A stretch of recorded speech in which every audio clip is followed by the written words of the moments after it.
એકબીજાને સહન કરી શકાતા. તમને ગાતા સારું આવડે છે પણ બીજાને સહન કરો, બીજાના ગીતને સાંભળો, તમારા એકનું જ ગાગા ના કરો. તુલસીદાસે લખ્યું છે, નિજ કવિત કહી લાગન નીકા, સરસ હોય અથવા અતિ ફીકા. પોતાની રચેલી કવિતાઓ કોને નથી ગમતી હોતી?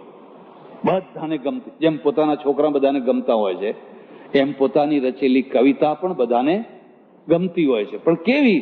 સરસ હોય અથવા બહુ ફીકા. હવે સરસ હોય તો ભલે ને અત્યંત ફીકી હોય. ઘણી વાર તો કંઈક સાંભળો સાંભળો સાંભળો, કોઈને કોઈ સંભળાવનાર, કોઈ સાંભળનાર માણસ મળવો જોઈએ. પર ભનીતી તે નરબર જગ થોરે, જે બીજાની કવિતાને પ્રેમથી સાંભળે અને એને બિરદાવે, તમે બહુ સરસ કવિત કરી છે એમ કરીને બિરદાવે, એ તો નર પુરુષ બહુ થોડા હશે જે બીજાના વખાણ કરે.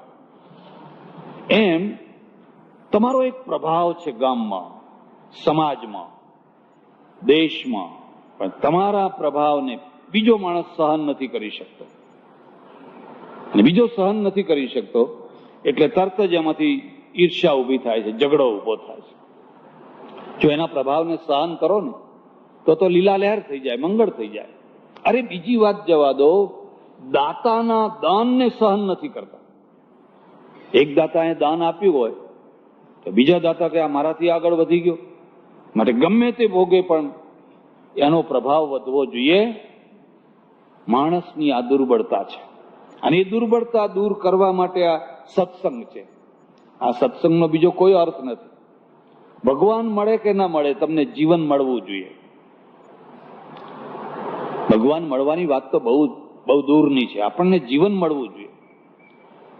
બિરદાવે કહેવાય, સારું કર્યું તમે દાન આપ્યું, આટલું મોટું દાન આપ્યું, બહુ સારું કર્યું. એક વિદ્યાર્થી બીજા વિદ્યાર્થીને સહન કરી શકતો, બસ બીજાના કોઈ પણ પ્રકારના પ્રભાવને સહન નથી થઈ શકતો, અને એમાંથી અસુર વૃત્તિ ઊભી થાય એટલે અસુરપણું આવે. અને સહન કરે ને રાજી થાય તો એમાંથી દેવ વૃત્તિ ઊભી થાય અને એમાંથી દેવ માણસ દેવ બને. એટલે બન્યું એવું, એ મહારાજ છે ને એ રોજ પેલાના પાછળ ખટપટ કરે, ક્યાં એ તો ઠીક છે હવે આ તો, એમ કરીને લોકોના આગળ નિંદા કરે. ને પેલા મહારાજને ખબર, મહારાજ બહુ જ્ઞાની ડાયા માણસ. એને એક કથામાં એક દિવસ કહ્યું, સજ્જનો, આ જે કંઈ હું છું, જે કંઈ મારી શક્તિ છે, એ તો આ સંતની દાઢીના પ્રસાદ છે. હવે સંત દાઢીવાળા પાછા, પેલા સંત હતા ને એટલે દાઢીવાળા, એટલે આમ દાઢી ઉપર હાથ ફેરવવા લાગ્યા. હા હા, આપણી દાઢીનો પ્રભાવ. એક સમયમાં એમણે એક વાળ તોડીને મને આપેલો, જા બેટા તેરા ભલા હો જાયગા. એક વાળના પ્રતાપે હું આટલી કક્ષાએ પહોંચ્યો છું. અને કથા પૂરી થઈને જે ટોળું ઉપડ્યું ને,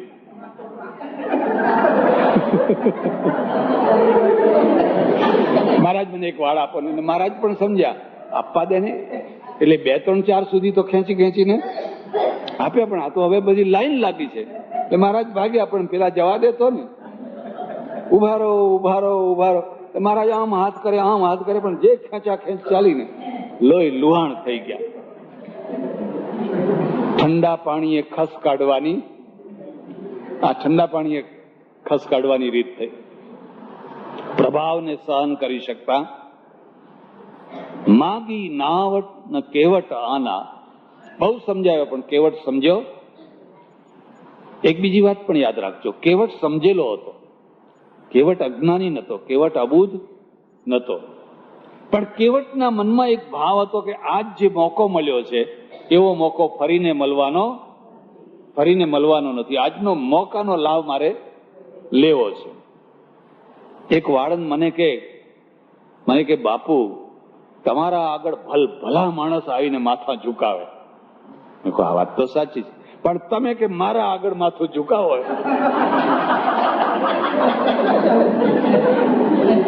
મેં કહ્યું એ વાત સાચી છે. અરે મોટા ગમે એવા મોટા હોય તો મારા, મેં કહ્યું વાત સારી સાચી છે. એટલે અમે કે જયારે આવા કોઈ મોટા મહાત્મા હાથમાં આવે ને તો જાણી કરીને માથું નીચું કરી, આજે આમ જાણી કરીને કરી કે આવો મોકો ફરી ફરીને આવવાનો. એટલે કેવટ કોઈ અજ્ઞાની પુરુષ નથી, કેવટ તો જ્ઞાની છે. પણ એને ખબર છે કે આ કઈ આ નાવ આ રામ કઈ ફરી ફરીને ગંગા કિનારે આવશે નહીં, અને આવશે તો કે વારંવાર મારો મોકો લાગવાનો. આજની ઘડી ઘડિયામણી. સહજાનંદ સ્વામી હતા, બહુ સરસ જીવન ચરિત્ર. એમના જીવન ચરિત્રમાંથી એટલું બધું શીખવાનું. તો એમના ત્યાં એક ગોર મહારાજ આવે, બ્રાહ્મણ આવે, વારંવાર આવે. એ મહારાજ કઈ ને કઈ આપે એમને, જાણે કે આ કંઈક આશા રાખીને આવ્યા હોય, એ કઈ નું કઈ આપે રાખે. બન્યું એવું કે એક દિવસ ક્યાંકથી આવે અને સાંજ પડી ગઈ, એટલે મનમાં થયું ચાલો ત્યારે હવે આજે આ ગોરના ત્યાં રાત રહીએ. ઓળખીતા માણસ હોય એટલે એમ થાય કે આજે ગોરના ત્યાં રાત રહીએ. હવે મહારાજની સાથે 5-10 માણસો પાછા, તો ઘોડી ઉપર બેસતા, માણકી ઘોડી ઉપર 5-10 માણસો બીજા હોય. એટલે પેલા ગોરના આંગણે ઉભા રહીને બૂમ પાડી ફલાણા ગોર, ફલાણા ગોર, ફલાણા ગોર. એટલે ગોરે અંદરથી જોયું કે આ તો મહારાજ આવ્યા, એમ 8-10 માણસો છે અને આ ખર્ચો કરાવશે આપણને. એટલે એને પેલી છોડીને કહ્યું, જ્યાં જઈને કહી આય કે મારા બાપા ઘરમાં બહાર ગયા છે, એ કંઈક બહાર ગયા છે, મારા ઘરમાં આવા ઘણા લોકો હોય, ઘરમાં હોય ને બારીએ જઈને કેવડાવી દે, કહી દે. એટલે પેલી છોડી આવીને કહ્યું કે મારા બાપુ તો બહાર ગયા છે ને ઘરમાં છે. મહારાજ તો જાણતા હતા ઘરમાં બેઠો છે, એ તો જાણતા હતા કે અંદર બેઠો બેઠો. એક બીજી વાત પણ યાદ રાખજો. પહેલી વાત તો એ છે કે જિંદગીમાં બને તો કદી ભિખારી ના થવું. જો ઈશ્વર લાજ રાખે તો બને ત્યાં સુધી કદી પણ કોઈની પાસે ભીખ માગવી પડે એવી દશા ન સ્વીકારવી. થોડામાં ચલાવવું, જેમ તેમ ચલાવી લેવું, પણ ભિખારી ના થવું. પણ કદાચ ભિખારી થવું પડે તો દાના ભિખારી થવું, અમીર ભિખારી થવું. અમીર ભિખારીનો અર્થ સમજો છો? વાતમાં વાત કહી દઉં તમને. શિવ ને પાર્વતી ઉપરથી જાય એટલે બધું નીચે જોતા જાય. પતિ પત્ની બે જતા હોય ને, એટલે પેલો પતિ છે ને એ પત્નીને બધું સંભળાવે. જોકે ઘણી વાર તો પત્ની જ બધું સંભળાવતી હોય, કારણ કે એની પાસે બોલવાનું ઘણું હોય, ઘણું બધું બોલવાનું ભેગું થયું હોય. એટલે પેલો હું કર્યા કરતો હોય. સ્કૂલમાં જઈ પેલા વિદ્યાર્થીને પેલા પ્રોફેસરે પૂછ્યું, શિક્ષકે પૂછ્યું, બોલ છોકરા ઉભો થાય. એમ ગન એટલે શું? ગન એટલે બંદૂક હોય ને. ગન એટલે શું? કે પપ્પા. અને મશીન ગન એટલે કે મમ્મી. આવો અર્થ કે જેમાંથી એક જ કારતૂસ નીકળે એ પપ્પા કહેવાય, અને જેમાંથી ધાડ ધાડ ધાડ ધાડ ધાડ ધાડ ધાડ કારતૂસોનો મારો થયા કરતો હોય ને, એનું નામ કહેવાય. મારા મમ્મી જયારે બોલે ત્યારે મશીન ગન ચાલતું હોય છે, અને પપ્પાને તો માંડ એક વાક્ય નીકળે છે. શિવ છે ને એ પાર્વતીને બધું બતાવતા બધા ફરી રહ્યા છે. એટલામાં એમણે નીચે સ્મશાન જોયું, અને સ્મશાનના આગળ એક યોગીને, એક સાધુને, એક વિરક્ત ને એક તપસ્વીને ત્યાં સ્મશાનમાં બેઠેલા જોયા. એટલે શિવે કહ્યું, પાર્વતી, તારે વૈરાગ્યનું મૂર્તિમંત રૂપ જોવું છે? તો કે બતાવો. વૈરાગ્યનું મૂર્તિમંત રૂપ. તો કે જો પેલો જે સ્મશાન આગળ બેઠો છે ને માણસ, એ ભર્તુહરી છે. 92 લાખ માળવાનો ધણી ભર્તુહરી છે. પણ એની અત્યંત વાલી જે પિંગળાને, એ પિંગળાએ વિશ્વાસઘાત કર્યો, દગો કર્યો, અને કાળજામાં લાત મારીને એટલે હવે એ યોગીના રૂપમાં ભટક્યા કરે. 3 દિવસનો ભૂખ્યો છે. 3 દિવસથી અને એક અનાજનો દાણો ખાધો નથી. ઓહો! ત્રીજા દિવસે એને કોઈ સ્મશાનમાં પેલા પિંડ મૂક્યા હોય ને, એ પિંડ કોઈના મૂકેલા છે ને લોકો અગ્નિદાહ આપીને ભાગી ગયા, જતા રહ્યા છે, સાંજ પડી ગઈ છે, તો એ મૂકેલા જે પિંડ છે ને એ પિંડના ગોળા એ સ્મશાનમાં ચિતામાં શેકી અને ખાવાની તૈયારી કરી રહ્યો છે. 3 દિવસ થયા છે ખાધાને. તું ત્યાં ઉભી રહે, હું જરા જોઉં છું. શિવ છે ને આ સાધુ યોગીનું રૂપ લઈને આલેખ કરીને જઈને ઉભા રહ્યા. એટલે પેલા ભરતોરીએ જોયું, ઓહો, ખાવાની તૈયારી છે ને આ કોઈ, એટલે કશું જોયા વિના, કઈ વિચાર્યા વિના એ 5 જે ગોળા હતા ને એ ઉપાડીને એમને આપી દીધા. લો, લઈ જાઓ, તમે ખાજો. જો આ વૈરાગ્ય, જો જેના ઘરમાં અનાજના કોઠાર ભળ્યા છે, અનાજ સડે છે પણ ચપટી કોઈને દાણો આપી શકતા, જેના ઘરની અંદર દૂધ બગડે છે, ઘી બગડે છે, ફળ બગડે છે, બધું બગડે છે, કપડાં સડી ગયા છે, ઉધઈ ખાઈ ગઈ છે કપડાને, પણ કોઈને આપી શકતા. આ જો આ 3 દિવસનો ભૂખ્યો છે પણ ગોળા ઉપાડીને આપી દીધા. આ ભિખારીની અમીરી છે. આ ભિખારીની અમીરી છે. હું ભિખારી ખરો, આજ મારે આ સ્મશાનના ગોળા ખાવા પડે છે, પણ એ સમય ઉપર કોઈ માગનાર આવે તો હું આપી દઈશ. એકવાર એવું બન્યું, ભગવાન બુદ્ધ ગામની બહાર રહે અને ધર્મદેશના કરે, હજારો માણસો સાંભળવા આવે, તન્મય થઈને સાંભળે. પરોડીએ નીકળી પડ્યા. ભોરણી ભર નિદ્રામાં શ્રાવસ્તી નગરી હતી. કવિ કહે છે કે શ્રાવસ્તી નગરી ત્યારે આખી પરોડિયાની ઊંઘમાં ઊંઘેલી હતી. બુદ્ધના નામે ભિક્ષાની બૂમ કો નભે ચડી. અને બુદ્ધે ભિક્ષાની બૂમ પાડી, કોઈ આપો, મને કોઈ આપો, મને કોઈ આપો, મને કોઈ આપો. અને આખી શ્રાવસ્તી નગરી તો એટલી પૈસાદાર હતી ને, જે લોકોએ સાંભળ્યું ને જે હાથમાં આવ્યું એ લઈને દોડ્યા. કોઈ હાર, કોઈ વીંટી, કોઈ કંઈ, કોઈ હીરા, કોઈ માણેક બુદ્ધના પાત્રમાં ફેંકવા માંડ્યા, આપવા માંડ્યા. ત્યાં ને ત્યાં ખાલી કરીને આગળ ચાલવા માંડ્યા. આ છેડેથી પેલા છેડે સુધી એ ગયા, પણ કોઈના હીરા, માણેક, મોતી કશું લીધો. લોકો આશ્ચર્યમાં પડી ગયા કે આટલું આટલું આપીએ છીએ, આ કોઈ દિવસ માગતા નતા ને આજ માગવા નીકળ્યા, અને અમે જયારે આટલું બધું આપીએ છીએ તો આ લેતા કેમ નથી? પહેલા કિનારે, પહેલા દરવાજે, જયારે શ્રાવસ્તીના પહેલા દરવાજે ગયા, તે ખંડેર દરવાજાની પાછળના ભાગમાં એક ભિખારણ ઉભેલી, કૃષ્ણ સુકાઈ ગયેલું શરીર અને ચીંથરે હાલ એના કપડા, એવી એક ભિખારણ ઉભેલી. એ ભિખારણે કહ્યું, ભગવાન ઉભા રહો, જયારે આખું શ્રાવસ્તી નગર તમને આપી રહ્યું છે તો હું પણ કંઈક તમને આપું. અને એને પોતાના જે ચીંથરા જેવી સાડી હતી ને એ ઓઠે ઉભા રહીને અડધી ફાડી, અડધીમાં શરીર લપેટ્યું, અડધું કપડું ફાડ્યું અને આમ લાંબો હાથ કરીને પોતાનું બીજું શરીર ના દેખાય એવી રીતે કહ્યું કે મારું આટલું લઈ જાઓ. અને બુદ્ધે એને બહુ પ્રેમથી સ્વીકાર કર્યો. શું ફરક છે?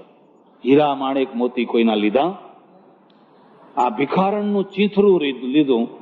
કારણ કે જાણે છે કે આ બિલકુલ ભિખારી કક્ષામાં છે, એની પાસે તો પહેરવાનું કપડું નથી, બદલવાનું કપડું નથી, ને છતાંય કે છે મારે આપવું છે. આ ભિખારીની અમીરી છે. માણસ ભિક્ષુક છે પણ મનનો અમીર છે, એટલી એની એટલી મોટી અમીરી છે. એટલે પેલા જે મહારાજ હતા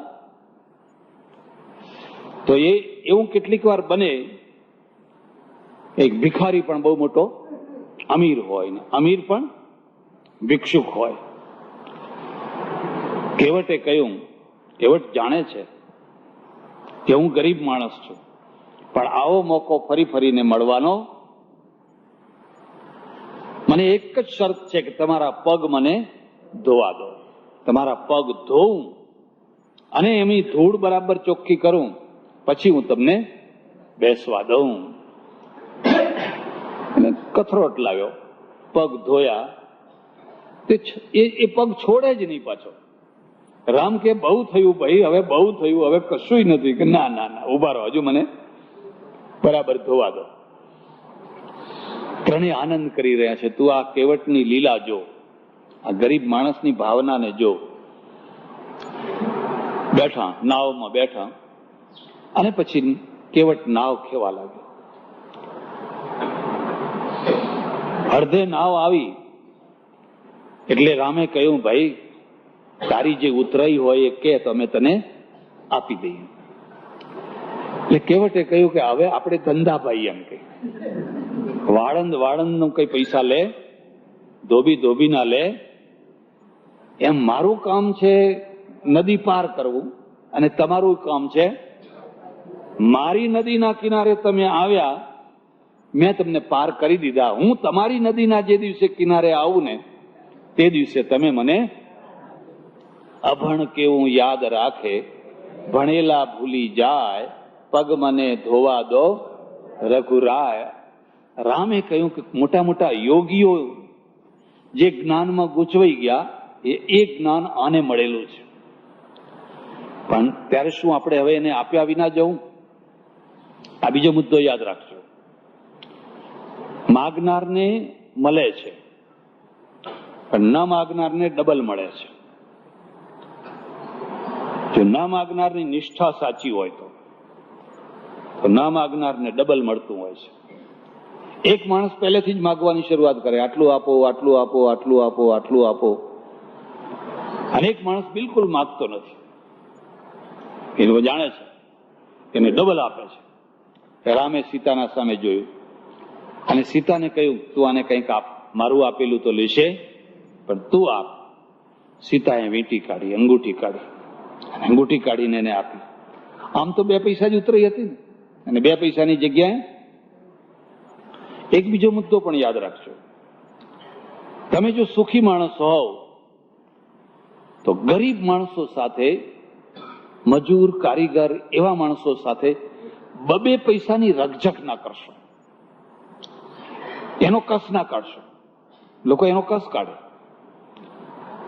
હવે એ તો ગરીબ માણસ છે, મજૂર માણસ છે, 5-10 રૂપિયા આપી દે તો તું નહીં આપે તો કોણ આપશે?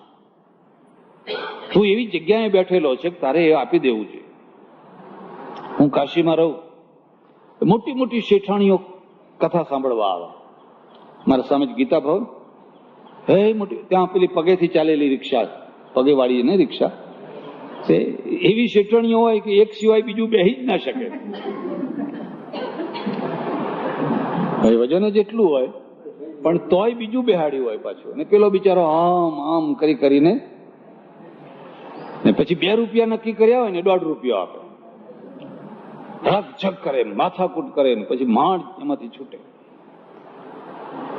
આ પદને શોભે એવો વ્યવહાર કહેવાય. 2 નક્કી કર્યા હોય તો એને 3 આપો, એને 4 આપો, એને 5 આપો. અરે તમારા માટે કશું જ નથી, તમારા માટે આ કોઈ ચીજ નથી, પણ એના માટે તો બહુ હો. એ યાદ કરશે કે આજ કોઈ શેઠ મળ્યા હતા, હો, आज बड़ी अच्छी एक सिठानी मिली थी, 5 रुपये की नोट दे दी. એ તમને યાદ કરશે. પણ શરત એટલી છે કે તમારા સ્વભાવની અંદર અમીરી હોવી જોઈએ. જો તમારા સ્વભાવની અંદર અમીરી નહીં હોય તો હંમેશા તમે લુખ્ખા થઈને જીવન જીવવાના, ફિક્કા થઈને જીવન જીવવાના.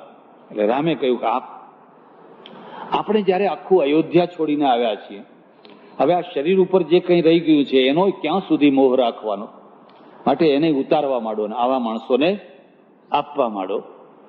સીતાએ કહ્યું, લે ભાઈ, તું મારો ભાઈ કહેવાય, અને હું તને આજે બેન તરીકે તને આટલી વસ્તુ આપું છું, તારી યાદગીરી તરીકે મારી ભાભીને આપજે.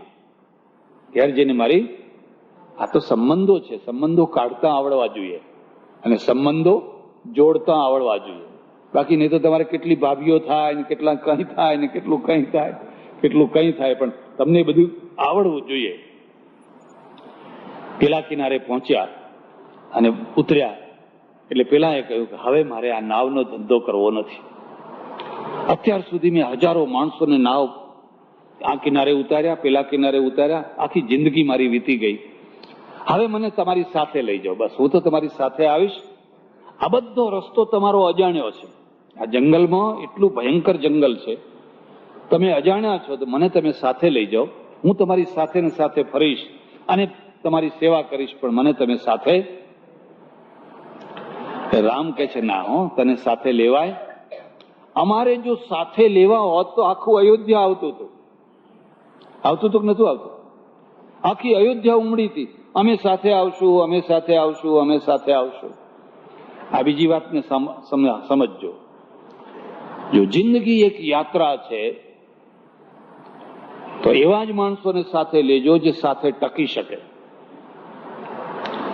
જે નભી ન શકે, જે ટકી ન શકે, એવા માણસોને સાથે લેશો. અમે એકવાર યાત્રાએ ગયા, એક સારા સુખી સજ્જન. મેં કહ્યું ભાઈ આ તો બહુ કઠિન યાત્રા છે, પર્વતો ચડવાના, આમ તેમ. ના કે હું બધે જ ફરી, મારી કોઈ ચિંતા નહીં કરવાની. અમે જ્યાં જઈએ ત્યાં પહેલું કામ એમનું શું હોય ખબર છે?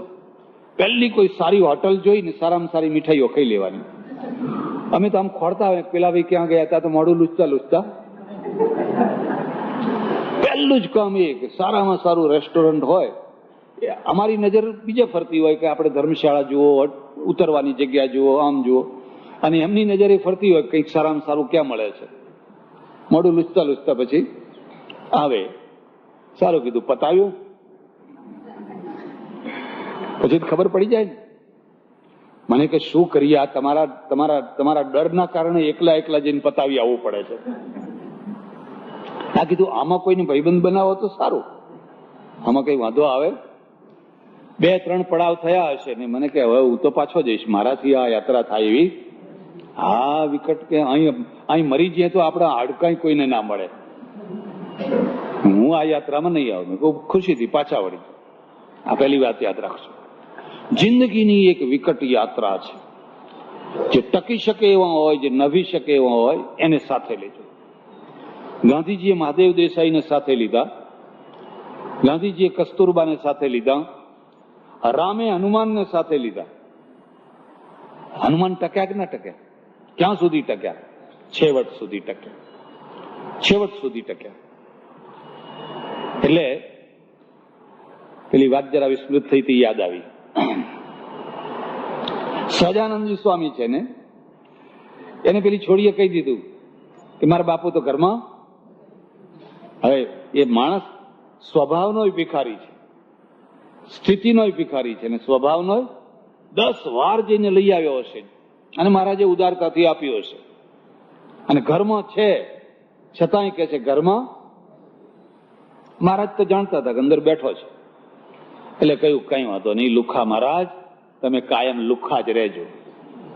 આશીર્વાદ નીકળી ગયો કે તમે કાયમ આવાને. હવે શું કરવું? કાઠિયાવાડના ગામ બહુ દૂર દૂર, ચડોતરના નજીક નજીક. અને કાઠિયાવાડનું એક ગામ અહીં હોય તો એક બીજું પણ દૂર હોય, દૂર દૂર. કારણ કે આજીવિકાના ક્ષેત્રો ઓછા, આજીવિકાના ક્ષેત્રો જ્યાં વધારે હોય ને ત્યાં ગામ નજીક આવી જાય. ચડોતરના ગામ કેમ નજીકમાં? કે વચ્ચેની જગ્યામાંથી 2 ગામની આજીવિકા ઊભી થઈ જાય. અહીંયા 3 વીઘા 5 વીઘા જમીન હોય તો એક ઘરનું ગાડું સારી રીતે ગબડે. અને તમે ઝાલાવાડમાં જાઓ, કાઠિયાવાડમાં જાઓ તો 50-50, 100-100, 200 વીઘા જમીન હોય. અને 200 વીઘા જમીનમાં આ 5 વીઘા જમીન જેવું સુખી કુટુંબ હોય. આજીવિકાનું ક્ષેત્ર જેમ ઓછું થતું જાય એમ વસ્તી છે ને દૂર દૂર ફેલાતી જાય, દૂર દૂર થતી જાય. મુંબઈમાં ગીચ વસ્તી કેમ છે? કારણ કે આજીવિકાનું ક્ષેત્ર ઘણું છે એટલા માટે. હવે ક્યાં જવું? આમે બહુ દૂર ગામ છે અને ક્યારે પહોંચે ને કઈ વાંધો નહીં, હવે જવું જ પડશે. એટલે ચાલ્યા. થોડાક આગળ ગયા હશે અને એક મુસલમાન મળ્યો, મિયાજીનો છોકરો. અને મિયાજી છે ને એ એમનો ભગત મહારાજનો.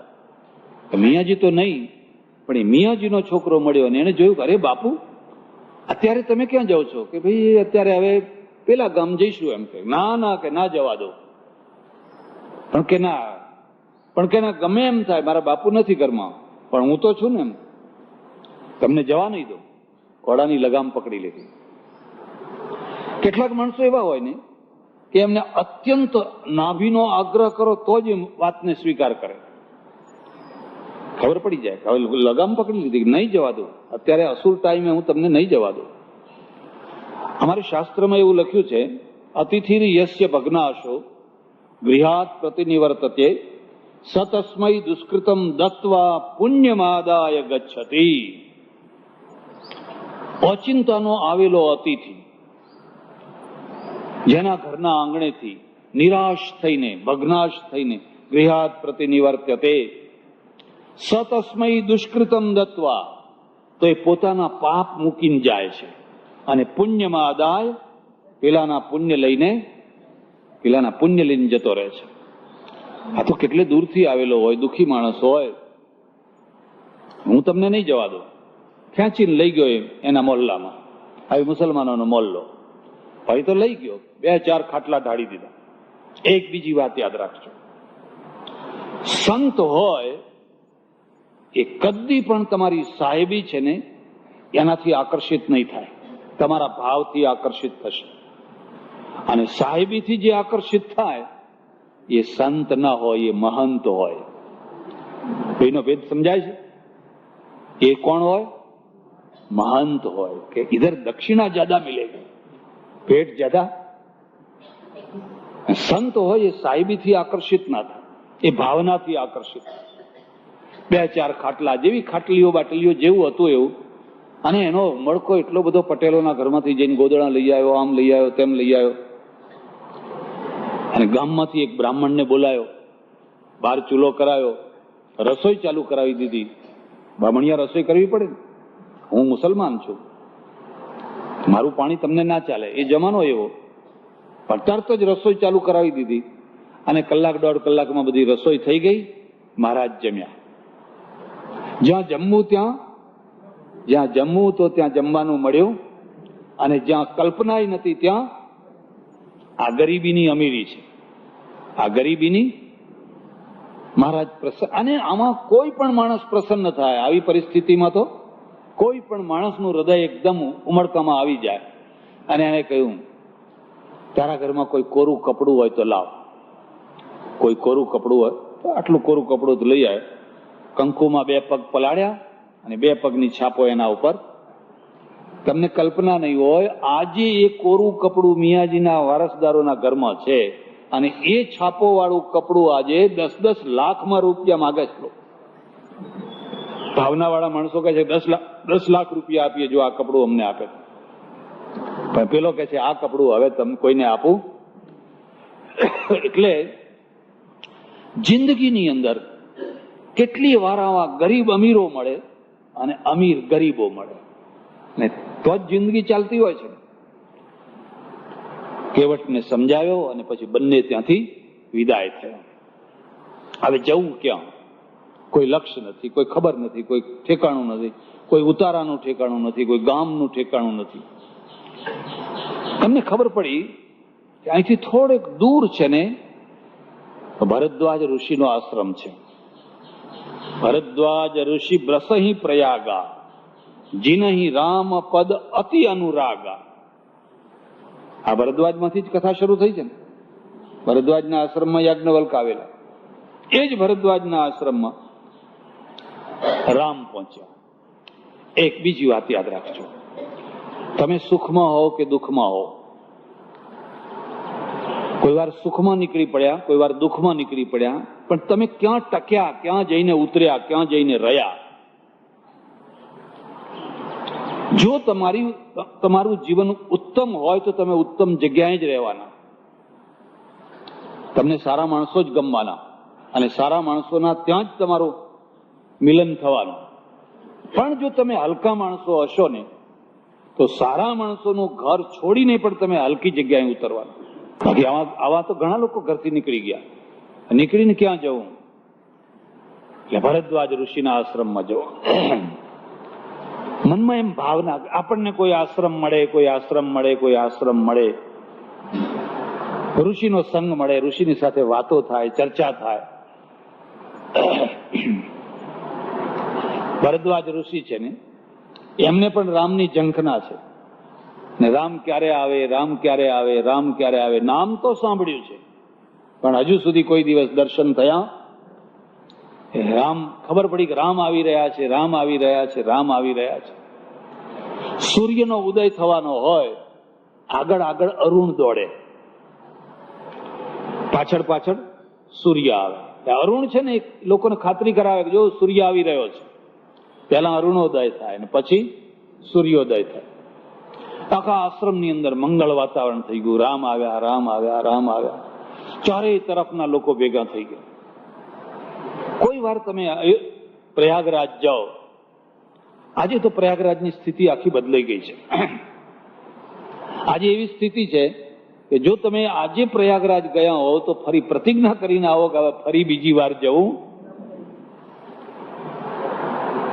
તીર્થોનો નાશ કર્યો કોણે? વિધર્મીઓએ નહીં, તીર્થ કાગડાઓએ. અમારે ત્યાં લખ્યું છે તીર્થ કાકહ. શું લખ્યું છે? તીર્થ કાકહ. તીર્થના ઉપર આજીવિકા ચલાવનારો મોટો વર્ગ. બરાબર ચાલે, આજીવિકા ચાલે, એમાં કશો વાંધો નહીં, સૌની આજીવિકા ચાલવી જોઈએ. પણ અહીં તો લૂંટવાની જ વાત, છેતરવાની જ વાત, લૂંટવાની જ વાત. આજે તમે પ્રયાગરાજ જાઓ અને જ્યાં બે નદીઓનો સંગમ થાય છે વચ્ચે, ત્યાં નાવડામાં બેસીને જાઓ તો નાના નાના નાવડામાં વચ્ચે ભગવાનનો ફોટો મૂક્યો હોય ને કોઈ રુદ્રાક્ષ ને કોઈ ભગવાન કપડા ને આ બધું લગાવીને આમ ઠાઠબાટ કરીને કેટલાય નાવડા આવી જાય. ઇધર દે દો, ઇધર દે દો, ઇધર દે દો, ઇધર દે દો, તમારે આપવું જ પડે. મારા ઓળખીતા એક સંત ત્યાં રહે છે પ્રયાગરાજમાં. મેં કહ્યું આ બધા કોણ છે? મને કે ખારવા છે. દિવસે બાવા થાય છે ને રાત્રે પાછા ખારવા થાય છે. આખો દિવસ છે તે આવી રીતે જે આવે એ બધાને લૂંટે છે અને એ પૈસા જે હોય રાત્રે પીને મસ્તીમાં જય જમને મહારાણી કી કરીને બધા આનંદ કરે છે. પણ મેં કહ્યું તમે એને રોકતા હોય તો? મને કે એકલા ખારવા નથી, એ તો પાછા ગુંડાય છે. એ તો અમને શું કહે છે કે तुम भी लूटते हो तो हम भी लूटते हैं, तुम ज्यादा लूटते हो तो हम तो थोड़ा लूटते हैं, तुम भी लूटो और हम भी. महाराज અમને કઈ સંછેડાય નહીં, અમને કશું બોલાય નહીં તો અમારા આશ્રમમાં ઉપાધિ કરે, એટલે અમારે ચૂપ રહેવું પડે. આપણા તીર્થોની આ દશા. અને કોઈ તીર્થમાં સુધાર થવાની કોઈ પ્રવૃત્તિ કોઈ નહીં. જે જાય રોતો આવે, વળી પાછો બીજા જાય, ત્રીજા જાય, રોજના રોજ એવું બધું ચાલ્યા જ કરતું હોય. તીર્થોને સુધારવા હોય ને તીર્થો જોવા હોય તો જૈનોના જોવાના. જોકે વર્ગ નાનો, સુખી વર્ગ, એટલે બધી વ્યવસ્થા કરી શકાય. કોઈ ભિખારી નહીં, કોઈ જબરજસ્તી નહીં, કોઈ લૂંટ નહીં, જમવાની વ્યવસ્થા, રહેવાની વ્યવસ્થા, આરતી પૂજા દીવો ધૂપ કરવું હોય તો એની બધી વ્યવસ્થા. અને તમારી ઈચ્છા હોય ને ગોલકમાં કઈ નાખવું હોય તો નાખવાનું. પણ કોઈ જગ્યાએ લૂંટફાટ કે એવું તેવું કશું, કોઈ ત્રાસ થઈ જાય એવું આપણે એવી વ્યવસ્થા કરી શકતા. વિશ્વ હિન્દુ પરિષદનું એકવાર સંમેલન ભરાયેલું અને અમે બધા સાધુઓ ભેગા થયા. એટલે મને જ પહેલા બોલવાનું કહ્યું, બોલો હવે આપણે આ પરિસ્થિતિમાં આપણે શું કરવું? તો મેં કહ્યું ભાઈ આપણે આ બધું સુધારો, આપણે તીર્થોને સુધારો, મંદિરોને સુધારો, આખી વ્યવસ્થાને સુધારો, જેથી લોકોને ધર્મ ઉપર આસ્થા રહે, શ્રદ્ધા તૂટે નહીં, શ્રદ્ધા વધે. અમારા એક ગરડા મહાત્મા હતા, એમણે કહ્યું કે तुम क्या कह रहे हो, ये तो सब चल रहा है, ये तो ऐसा ही चलेगा, हमको कुछ करना नहीं है, અમારે કઈ કરવાનું, એ તો આવું જ ચાલ્યા કરશે, ચાલ્યા કરે, લો ચાલ્યા કરે. તમે આખી દુનિયા ફરો. હમણાં બધું ઇઝરાયલ ને બધે જઈ આવ્યો. જેરુસલામ બહુ મોટું તીર્થ ક્ષેત્ર છે. જેરુસલામ છે એ ખ્રિસ્તીઓનું તીર્થ ક્ષેત્ર છે, મુસ્લિમોનું છે, યહૂદીઓનું છે. જેરુસલામની અંદર જીસસને ફાંસીએ ચડાવેલા, ખીલા મારેલા, એ આખી જગ્યા બતાવી. આવી રીતે ક્રોસ ઉપાડાવેલો અને આવી રીતે એને ફટકા મારતા મારતા મારતા લઈ આવેલા અને ક્રોસના ઉપર ખીલા જડી દીધી. 5 દિવસ સુધી એ જડેલું એમને એમ જીવતું માણસ ચોંટ્યું રહે, કારણ કે લોહી નીકળી જાય પછી એ મરે. એને ગોળી મારી દે તો સારું, તરત નિકાલ આવે. પણ ત્યારે એવી પદ્ધતિ, રોમન સામ્રાજ્ય હતું અને ત્યારે એવી પદ્ધતિ હતી કે જે કોઈ અપરાધી હોય એને આવી રીતે મારી નાખવાનું. તે 25-30 ફૂટ ઊંચે આખું ગામ ભેગું કરવાનું, આખું ગામ જુએ પાછું, ધાક બેસાડવા માટે. ધાક બેસી જાય અને પછી એને બાંધેલો હોય, એના પગમાં 2 ખીલા મારે, આમ હાથમાં 2 ખીલા મારે, એટલે આમે ના થાય કે આમે ના થાય. માણસ મરે નહીં, લાકડા સાથે ચોંટી જાય. હવે આવો ને આવો એનું લોહી નીચે ટપકતું હોય અને રીબાતો હોય, રીબાઈ કેટલાય દિવસો પછી એ મરે. આ રીતે અહીંયા આ થયેલું. કોઈ એક પૈસો માગનારો નહીં. અહીં મૂકો, અહીં મૂકો, અહીં મૂકો, આ કરાવો, પેલું કરાવો, એવું કોઈ જગ્યાએ કઈ મળે. આખી દુનિયામાં એક આપણે જ એવા છીએ કે જેની કોઈ વ્યવસ્થા જ નહીં. અવ્યવસ્થા જ અવ્યવસ્થા, અને અવ્યવસ્થાનું નામ વ્યવસ્થા. અવ્યવસ્થાનું નામ વ્યવસ્થા.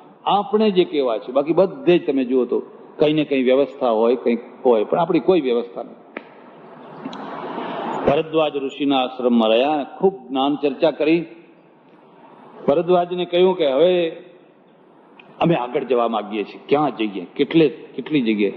કે તમે ચિંતા ના કરો, અહીંથી થોડે દૂર વાલ્મીકી ઋષિનો આશ્રમ છે, તમે વાલ્મીકી ઋષિના આશ્રમમાં જઈને રહેજો. ભૂગોળની દ્રષ્ટિએ જો તમે રામાયણને જુઓ ને તો થોડોક વિરોધ દેખાશે. વિરોધ એ દેખાશે કે રામે જયારે સીતાજીનો ત્યાગ કર્યો અને ઘોર જંગલમાં સીતાજીને ઉતારી દીધા, તો નજીકમાં વાલ્મીકીનો આશ્રમ હતો. હવે જો એ વાત સાચી હોય તો આ વાલ્મીકીનો આશ્રમ તો આજે 4-5મા દિવસે આવે છે ને. તમસાના તીર રહ્યા, શ્રંગવેરપુર રહ્યા, અહીં રહ્યા, એમ કરતા કરતા 4-5મો દિવસ થઈ રહ્યો છે.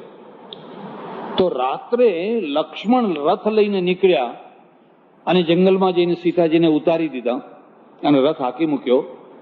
પછી સીતા નજીકમાં વાલ્મીકીનો આશ્રમ હતો, ત્યાં જઈને એમને આશરો લીધો ને ત્યાં જઈને રહ્યા. તો આટલો બધો દૂર હોય તો નજીકમાં વાલ્મીકીનો આશ્રમ હોય, અને નજીકમાં જો હોય તો અયોધ્યાની નજીકમાં વાલ્મીકીનો આશ્રમ હોવો.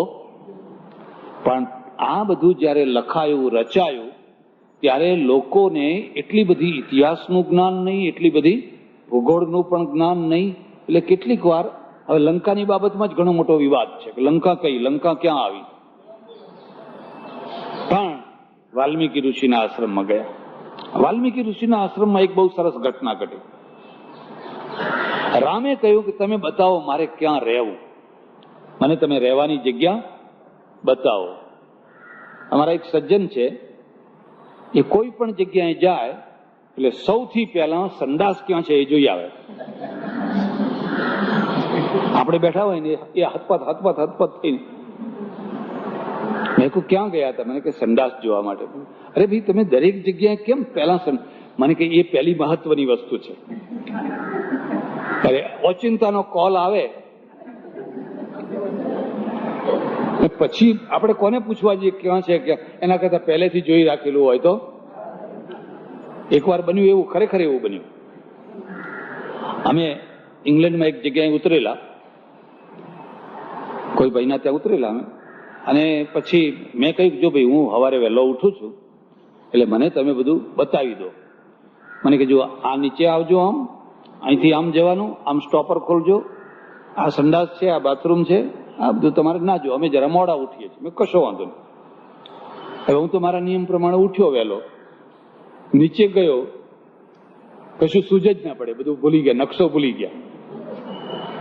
અને ડર એ લાગે ખારું કોઈનું બારણું ખોલીએ અને અંદર કોઈ સૂતું હોય, ગમે તેમ સૂતું હોય, અને જો અચિંતાની બૂમ પાડે તો આ તો અર્થનો અનર્થ થઈ જાય કે મહારાજ અમારે ત્યાં અમારા રૂમમાં કેમ આવી ચડ્યા તમે? આ તો લોકોને કંઈક કહેવાય નહીં, કંઈ ઊંધું સમજી બેસે. એટલે હું તો પાછો આવ્યો, પાછો આવીને ઉપર આંટા મારવા માંડ્યો. કદાચ કોઈ ઉઠે તો કોઈને કહું ભાઈ આ નીચે કઈ જગ્યાએ બાથરૂમ ક્યાં છે, શું છે એમ કહું. એ બધા ઘસાટ ઊંઘે રાખે. આંટા મારીને અડધા કલાક સુધી મેં ચાલ ફરી જવા દો, ફરી જઈશ તો આ વખતે કદાચ ખોળી કાઢીશ.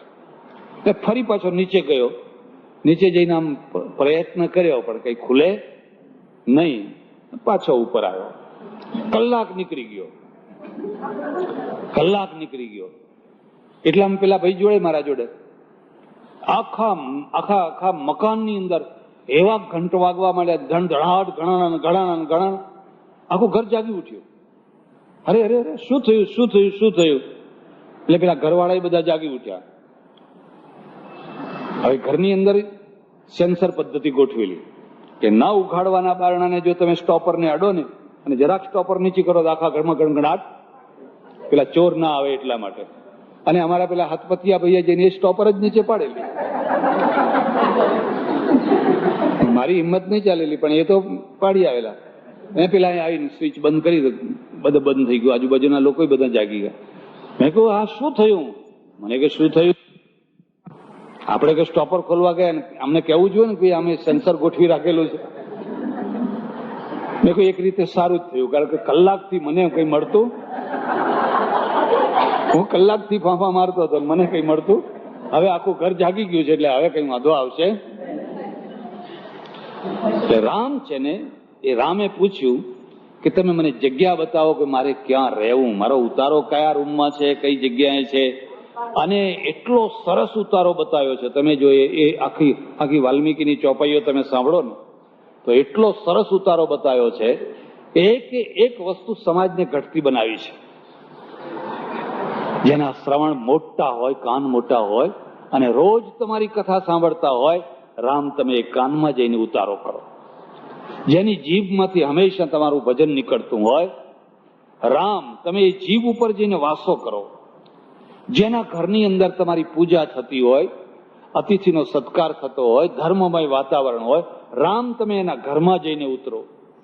50 ચીજો બતાવી છે, 50 ચીજો બતાવી છે કે તમારે ક્યાં ઉતરવું. પણ રામ કહે છે ભાઈ એ તો તમે કહ્યું, પણ હવે મને લઈને ચાલીને બતાવો ને. તો કે કાલે બતાવશું, આજે બતાવશું. કૃષ્ણ કનૈયા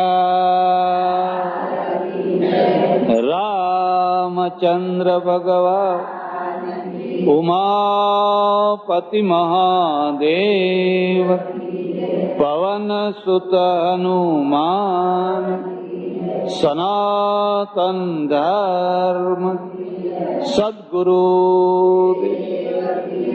વૈદ્યનાથ મહાદેવ નમઃ પાર્વતી પતે હર હર મહાદેવ.